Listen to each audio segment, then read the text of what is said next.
Chapter 35. Nico had a very nice, very fast Lincoln Navigator, so the 3-hour trip took us a little over 2. The sprawling Avetsi complex was lined with high fencing and razor wire. Some prisons aren't protected this well. We found the drive to the main building, which was surprisingly small and only a single level. Instead of pulling into the lot, Nico parked on the far side of the street and climbed out. Popping open the back of the SUV, he threw back a blanket and said, "Take whatever you need." Before him were rows of heavy machine guns, shotguns, pistols, rifles, and even a few grenades. Tiffany moved quickly and grabbed 2 handguns. Tony looked tempted, but backed away, just like me. "Guns actually work against me," I said, hoping not to offend him. He was loading a submachine gun when he looked up at me and shrugged. "I don't care. Whatever works best for you. I tend to use the power first, then tear them apart with good old-fashioned lead." I got the distinct impression that Nico didn't get out much. I went over the plan again to make sure he wasn't planning something different already. "You two go around back and wait for our signal. Your goal is to draw them out into the open so we can get further inside to find Daniel. Got it?" Tony nodded. Nico just shrugged with indifference. "Your plan sucks. You will get killed. I don't really care. I'm just here to kill Fallen." "Thanks, buddy. Good to know you got my back." Tiffany, Shadrach, and I walked down the drive toward the building, and the Lincoln pulled away. We walked in silence. Tiffany didn't bother asking for the finer details of the plan, probably because she knew I had nothing. I didn't know what to expect, so how was I supposed to plan for it? It was the middle of the night, but several expensive cars were in the parking lot, too rich for security guards or production workers. I saw 2 Dodge Chargers, one pure black and the other with a red stripe. Upon closer inspection, I saw that it had scorch marks and peeling paint. Yep, we're in the right place. We walked up to the mirrored glass doors, and to my surprise, they were unlocked. "Well, they must be expecting us," I said to Tiffany as she walked through the door. "Where the hell's the dog?" I looked around, and the giant black dog just up and vanished. Great, the kid is going to kill me. Too bad I never learned the trick to influence animals, except for, dancing fish, I guess. Inside the building, the front waiting room looked much like any other. Nice furniture, cheesy art on the bland walls. The front desk was empty, probably because they weren't expecting visitors in the middle of the night. There was a wall directly behind the front desk with an opening on either side. I peered through the opening and saw a hallway with meeting rooms on both sides and an elevator at the end. A security camera dome hung from the ceiling. "Well, that won't do," I said, and focused my will on the dome and ripped it down. The security camera crashed to the floor and the loose wires dangled from the ceiling. Let's keep an eye out for more of those. No point in advertising our presence before we have to. With a bit of luck, they won't have anyone watching the monitors. Tiffany, with her gun drawn, wasn't even listening and moved quickly to each room to make sure it was clear. One door led to a restroom and another to a staircase beside the elevator. She was about to push the button to call the elevator, and I yelled, "Wait! Check which floor the elevator last stopped on." Tiffany pointed to the numbers above the door. "Looks like S4. I held up my hand for her to wait and ran to the bathroom, grabbed a wad of toilet paper, and plugged the sink. "Water can be very useful in a fight," I said, and turned on the faucet so the sink would overflow. "Go ahead and call the elevator." "Uh-oh, no need. It's coming by itself." We both moved in a panic to opposite sides of the hall and ducked into meeting rooms. We looked across at each other and waited for the bell to signal the arrival of our first victim, or victims. The bell sounded softly and the door opened. The single set of relaxed footfalls preceded a man whistling softly. As he walked forward, he came into view of our doorways and we moved in sync toward him. "Freeze!" Tiffany yelled, leveling the gun at his head. The overweight security guard nearly swallowed his mustache as he spun and stumbled over his own feet. He reached for his radio and I pulled it out of his hand. He turned and saw me smiling back at him, waving my finger. "Just be good and you will be just fine. We do not have an issue with you. Come this way." He nodded in a quick jerky motion which made his double chin pulsate. Poor guy didn't sign on for this mess. "Shit, they didn't even give you a gun," I said to him as I pushed him into a chair. Tiffany grabbed the telephone cord from the receptionist's desk and tied his hands to the armrests. He had a small ring of keys, which she took. "Okay, you need to answer a few questions for us." He nodded slightly as the sweat dripped down his round face. "Who do you work for?" I work for Tricom Security Services. I've been here a few weeks, just taking the night shift for my buddy whose wife just had a kid. I don't know anything. They don't even let me go anywhere important. I just, walk the halls and watch the monitors." Tiffany was shaking her head like he was useless. I had a few more questions. "How often are there people here this late?" "Never. At least in the last 2 weeks that I've been here. Sometimes one of the directors will stay late, but not like this." "Explain. Like what?" Tiffany was cold and harsh in her tone. "There's a lot of people here, maybe 10 or more. I watched them enter through the security camera." "Are you the only rent-a-cop?" she asked. He nodded. "Did you see them bring in a kid?" I asked. The look on his face told me he had. He nodded and said, "In a wheelchair. I thought it was strange for a veterinary research hospital to bring a kid in here in the middle of the night. I don't have any idea what they're doing." I nodded at Tiffany and agreed that he was believable. No one can sweat like that on command, and this guy was nearing a heart attack. Tiffany grabbed his small ring of keys and his flashlight. "Stay here and keep your mouth shut, and you will probably live through the night. Understand?" He nodded and said, "I knew that something was wrong. That kid's in trouble, isn't he?" I nodded. "Not for long. What's your name?" "Steve. They are on the 4th subfloor." "Well, Steve, you may see some things here tonight that will be impossible to believe. Keep them to yourself to stay alive. Thanks for the tip." I met Tiffany at the elevator and she said, shaking her head, "You are taking a chance leaving him alive. Better to restart him. He is probably playing us, a common seeker technique. I should know." "You are not fallen anymore. Stop thinking like one. We don't kill people, we save them." "Right. I will try to remember that. We just do property damage," she said with a smile and kicked a bit of water on me that had begun pooling from the bathroom. She pushed the button and a few seconds later the door opened, so I stepped inside. Instead of joining me, she turned and ran back to the front desk. "Hold the door a second. I have an idea." She came back with the rolling chair from the secretary desk. "Trust me, we need a way to keep them out once they leave." Tiffany pulled out a cell phone that she got from Tony on the way over and hit send on the text message. She then turned it off and pocketed it. "Here we go." Inside the elevator, I ripped another camera dome off the ceiling and we descended to S4, the last level. The doors opened to a dimly lit cinder block wall. The floor and high ceiling were flat cement, nothing pretty about the 4th sub-basement. There was a long hallway with doors on both sides.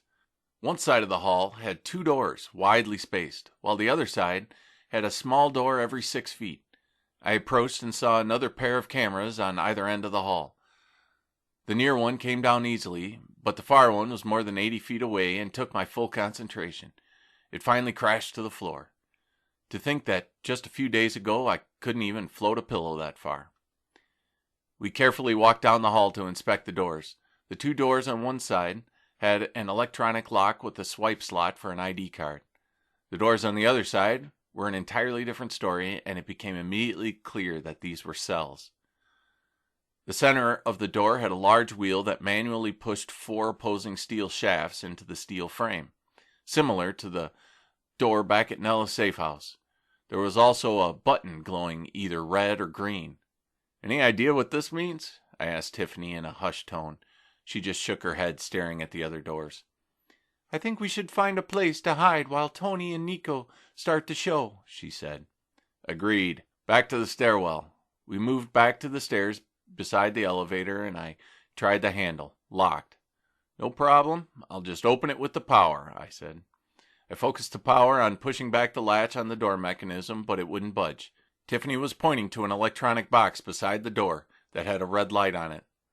"Looks like they are careful that no one leaves. Even the elevator has a keycard slot. This probably doesn't change to green unless the fire alarm gets pulled." Tiffany said, looking back at the rooms for another hiding place. Just then, an alarm went off. She scrambled back around the corner by the stairs with her gun drawn. "What now? Sounds like the show just started." "I got it," I yelled, and the door popped open. We quickly closed the door behind us and squatted down in the puddle of water. The water had quickly made its way to the stairway, and the sound of dripping water echoed loudly off the cinder block walls. "How did you get the door open?" Tiffany whispered. "I didn't know you could use the power on electronic things." I chuckled. "I can't," and held up the key card from Steve, the security guard. We heard several voices outside the elevator, followed by the bells signaling the open doors. The voices abruptly faded as the car left. Tiffany didn't wait for me and jumped up and back out into the hall, grabbing the key card from my hand. She swiped the elevator slot and waited for the car to come back down. "What are you doing?" I asked in a slight panic. Tiffany was like a statue with her gun pointed at the crack in the doors. The door popped open and 2 gunshots sounded before I could even see who was on the other side. A leather-clad man fell through the opening doors with 2 new breathing holes in his head. The doors tried to close again, but his legs were in the way. "Looks like we don't need that chair to keep the doors open," Tiffany said with a wink. She scares me sometimes. Not in the creepy way, more in the wild, sexy way. "Can you jam that stair door somehow?" "No problem," I said with a smile. I grabbed the inside handle and focused a heated circle around the bend. In a second, it started glowing red hot and then fell to the floor. The door closed and latched. There was a large electromagnetic lock on the top of the door that was operated by the electronic key card slot. I focused on the key slot and ripped it from the wall. That should do it. We both walked down the hall and looked at the row of doors. Tiffany walked to one of the doors on the left side. "Only one way to figure this out. Try the key card on these doors." I swiped the card and the panel buzzed, but the red light did not turn green. Again, I swiped it with the same result. "Looks like we should try the low-tech doors first." We went to the first door and turned the dial. Immediately, a jolt of electricity shot through me and threw me back. The red light flashed on the wall button. My arms tingled as I got back to my feet. Tiffany was standing back, eyes wide. "Are you okay? Holy shit," she said, helping me to my feet. "It looks like there's an electrical current that fries you if you try to open the doors. Let's push the green button first." I looked at her and shook my arms, trying to remove the tingling sensation. "Sure, but you get to try this time." "Or you could just use your power, maybe, so your girlfriend doesn't get evaporated in case she is wrong." Did I miss something? I thought I just heard that we were dating. It must be the residual electricity that fried my hearing. "Sure, that sounds like a better idea," I replied. She pushed the green button, which instantly lit up. I turned the center wheel and pushed the door open with the power. To my surprise, the door was at least 12 inches thick. No sparks or lightning bolts shot out, so I pushed it further open by hand. The dark room inside was perfectly white, with a single white cot. As we entered, the lights turned on, and something moved under the white covers on the bed. I leapt forward and pulled back the cover to see Daniel, eyes slightly open, drool coming out of the side of his mouth. His breathing was shallow. "The bastards drugged him," I said through clenched teeth to no one in particular. I saw tubes running under one sleeve and over the edge of the bed. The yellow fluid was slowly pumping directly into his veins. I pulled out the IV and lightly put my hand over the spot of blood that instantly formed. I healed him easily, but there was no getting that drug, whatever it was, out of his system. He would have to fight it on his own. Tiffany motioned frantically from the doorway. "We got trouble, Finn. They are pounding on the stairwell door. Time to go." I scooped up Daniel and saw that he was barefoot but otherwise clothed. "Come on, kid. We're getting out of here." He didn't respond, his head lolling to the side. I ran out into the hall and lessened his weight with the power. "I need a cart or something. If I have to focus on carrying him the whole time, then I will be much less effective." "No cart," Tiffany said, "but we've got the next best thing." She pointed to the elevator at the end of the hall. There, lying next to the hunter with the extra breathing holes, was the wheeled office chair. "Yep, that'll do," I said, pulling it over to me. I set Daniel down and raised it up as high as it would go so his feet wouldn't drag. "Holy shit, he looks terrible. What did they do to him?" I tried to balance his head on the back so it wouldn't fall back unnaturally. "I don't know, but he had some drugs being pumped into his arm. Hopefully he snaps out of it soon, 'cause I can't fix this." We rolled him down to the far end of the hall and saw that it went out to the right in a long tunnel with sporadic red lighting. "Let's hope this is another way out. I don't think we are going back the way we came in." Moving quickly down the tunnel, it seemed to not have an end in sight. After 50 feet or so, there was a door to a very dark room with no lights. Tiffany showed the flashlight around to reveal a large room with cement walls and ceiling. "Not an exit. Keep moving," she said. Daniel moved slightly and moaned as we backed out of the depressing room. We went another 50 feet and found another room with very similar characteristics as the first. As we turned to keep going, an echo of shouts came from the end of the tunnel, signaling that they had finally broken through our makeshift blockade. "No time to reconsider," I said. "Quick, into the room." We moved into the room and Daniel instantly became agitated. His eyes were open and his breathing was fast. "Keep him quiet," Tiffany hissed from the darkest corner of the room. "Daniel, it's going to be okay. I'm here. It's me, Finn. Keep quiet, buddy, please," I pleaded in a whisper. He calmed just a bit and looked deep into my eyes. "Oh no, Finn," he whispered. "You shouldn't be here. We're dead." "Easy, kid. I've still got some big plans. Don't count me out yet." The hunters raced down the tunnel at top speed, bypassing the room. I counted at least 6. There was obviously a way out at the far end because they were primarily concerned that we had already gone. Their voices were far away and the echoes made it impossible to make out what they were saying. Tiffany had come over to our corner and whispered, "What's the plan now? Our quick exit is now blocked by a growing number of hunters. We can't just wait here. Eventually they will check these rooms." Without warning, Daniel screamed, "No!" His eyes locked on the doorway. Tiffany and I spun in place to see a glimpse of Anon closing the 12-inch thick door, smiling. Shit, here we go again. Tiffany fired twice, and the bullet ricocheted off the thick steel door. I grabbed them with the power before she accidentally shot herself, or, even worse, shot me. "God damn it, we were so close." She flipped on her flashlight to look around the room. "Hey, we're not done yet," I said, not actually knowing if it was true at all. I looked at Daniel.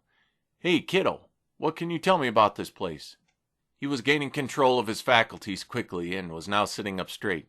He rubbed his face with his good hand and rubbed his arm where he had the IV just a short time ago. "This is a testing hole. When you wake up here, you are about to be tested. This room is for wild animals. See the small door there?" He pointed with his stump to the side wall where there was a shiny metal door built into the cinder block.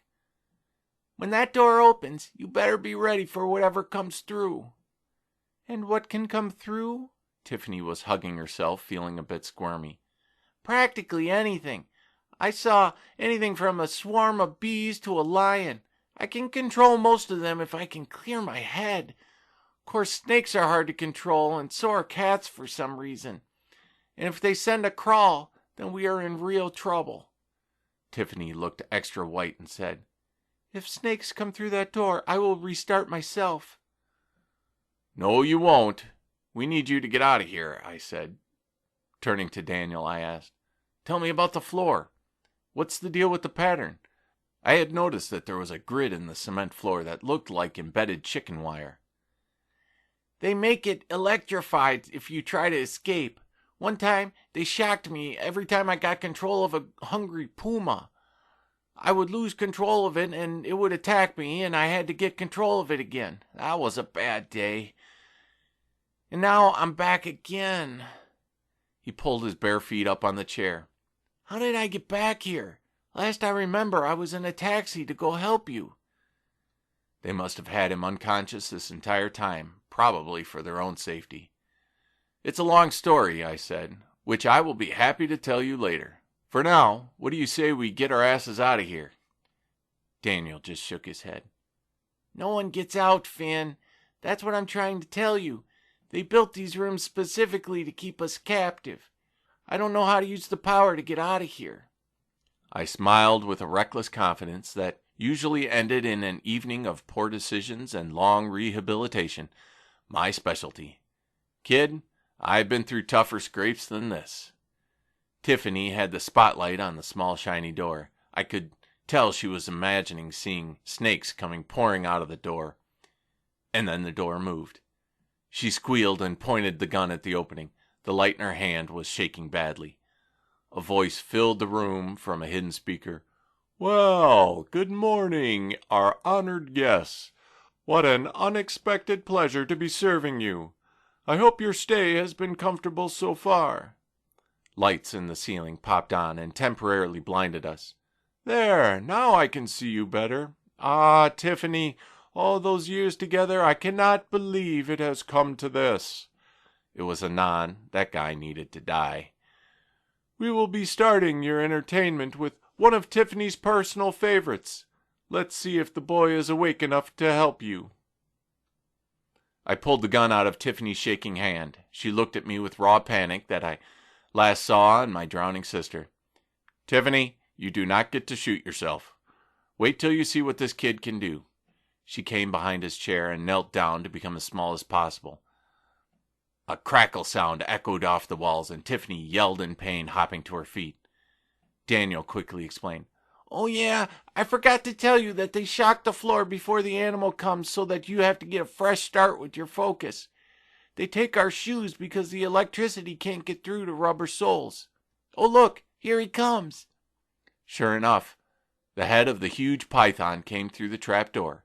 It slithered along the edge, tongue probing the air looking for its next meal. "Don't worry," Daniel announced with a slight grin. "I got him." Tiffany was gripping me so tightly I worried about her sanity if we got out of this alive. The snake came right at Daniel and climbed into his lap. Daniel, what the hell are you doing?" The snake was curling around him and the chair. "I need to get him off the floor or he'll get shocked. Sometimes they will shock the animal once they are under my control, trying to piss them off, I think." Sure enough, a crackle echoed again and the snake twisted and jolted into the air. "I still got him. He knows that it wasn't us that hurt him." A few seconds later, the snake was entirely coiled around the smiling boy who was petting the snake like a pet. Another crackle sounded, but no one was directly touching the floor. "Is that the best you got, Anon?" I yelled at the ceiling. "Lucy'll be quite disappointed." "What the hell are you doing?" Tiffany asked in a whisper, all the while keeping both eyes on the huge coiled snake now sleeping around the boy. "Trying to piss him off. He is going to make a mistake and it will get us out of here." A growl resonated low out of the still open door. I saw the eyes before it even entered the lit room. It looked like a wolf, but there was something wrong with it. Its fur was matted and missing in places, and the eyes were yellow, cloudy, and oversized. I looked at Daniel, who had a panicked look on his face. A voice filled the room. "No big black dog to save you this time, boy." "It's a crawl," Daniel said with a rasp of panic. "It's a crawl, do something." "Daniel, control the snake. Make it protect you," I yelled. The snake instantly raised his head and started moving to the beast. The crawl moved in quick, jerky motions, but the snake kept up, shifting to match every movement. I tossed the gun to Tiffany and said, "Shoot it if you can." She was shaking her head. "They are fast, very hard to hit. They can see your movements before you even make them. That's their power. It makes them unbeatable killers." The snake was proving her point. Even though it was much faster with its strike, the crawl would dodge it every time. It was moving closer and closer to Daniel, and he was starting to sweat, his focus entirely on keeping the snake between him and the beast. "Oh my God, I can't believe it," I said, digging into my inner pocket of my jacket. I had totally forgotten about the resonator I had grabbed from Tiffany's apartment. It was still there. I pressed the button. Nothing happened. Damn. "Tiffany, here, try this." She caught it and pressed the buttons frantically. The crawl continued to dance closer, like nothing was happening. "It's broken, or else the battery is dead." I grabbed it back and opened the battery compartment. Sure enough, salt crystals were on the ends of the battery. Pulling out the batteries and the wires, I bit through the wire insulation till the copper was exposed. Then, bending down to the floor, I saw that the honeycomb pattern was actually a double pattern, tightly interlaced. When a foot was standing connecting the wires, the circuit was completed through the skin of the person giving them a shock. Using the power, I pulled up the 2 wires out of the floor and connected them to the leads on the resonator. Tiffany had bent over next to me to see what I was doing. I explained. It'll take a small miracle for this to work. Who knows how many volts are pulsing through that circuit, but it may be enough to scare that thing away. Now we just need Anand to give us a shock. She looked at me, then kneeled on the floor. This ought to do it. Before I could protest, a crackle sounded and Tiffany screamed through tightly gritted teeth. Without even inspecting the resonator, I knew it was working. The crawl twisted and contorted in the air. The snake struck and finally landed a blow on the now panicking beast. It turned and ran straight into the wall as it was looking for the opening to get away. The snake pursued, and the 2 of them disappeared into the trap door in the wall. A loud pop told me that the resonator had just overloaded and started smoking. Tiffany was slowly getting to her feet, a burn mark on her knees. I can fix that, I said to her, reaching down to touch her knee. Forget it. I just want to put 2 slugs into his soulless eyes. Let's get out of here. I walked to the door and inspected the rust-covered steel. I knocked on it and realized that it was solid. The thick cinder block walls were not overly inviting as an option either. My gaze finally rested on the trapdoor in the wall. Pointing, I said, Looks like that is our best option. While I had a few qualms about crawling through a tunnel that just carried away a hideous beast of unknown killing potential, as well as a giant python, it was clear from the expressions on the other 2 that this was simply not going to happen. Daniel was terrified of the crawl that he could not control. I understood, considering he had lost a hand to that creature. Tiffany was equally terrified of snakes, and while I was not aware of the details of her torment, her paralysis was every bit as real. If I went through that small trap door, I would be going alone. I went over and looked closer at the small door. Not surprisingly, both Tiffany and Daniel stayed across the room.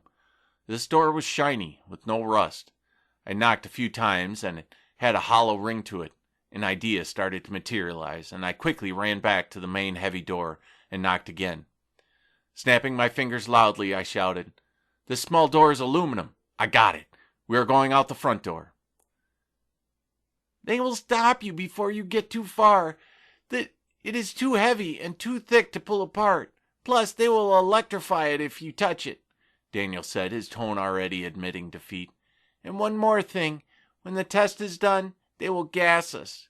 They knock us out so that they can move us back to our cell. This just gets better and better. One thing at a time.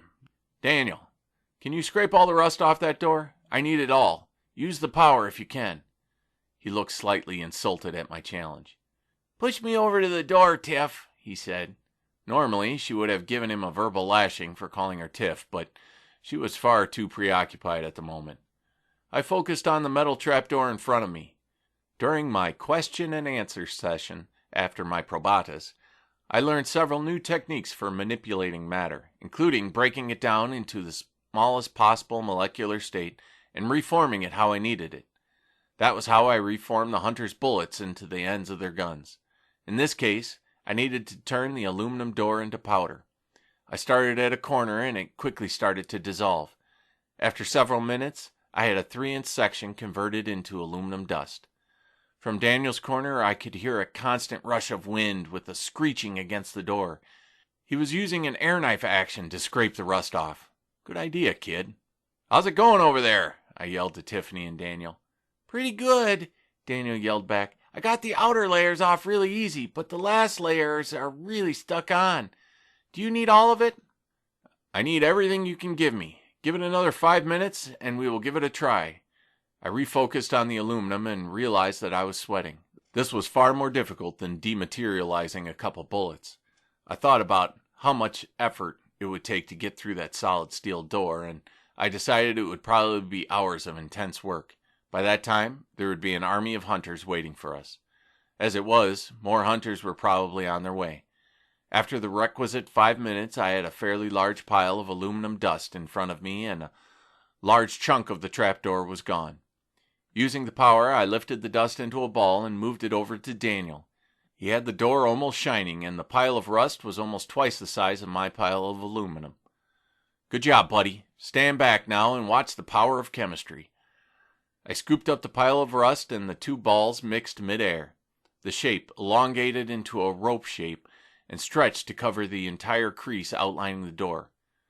Daniel, I need you to hold the dust in place. Keep it there as long as you can, no matter what happens. Got it? He nodded and took over control of the dust rope. Now we need a little help from Anon.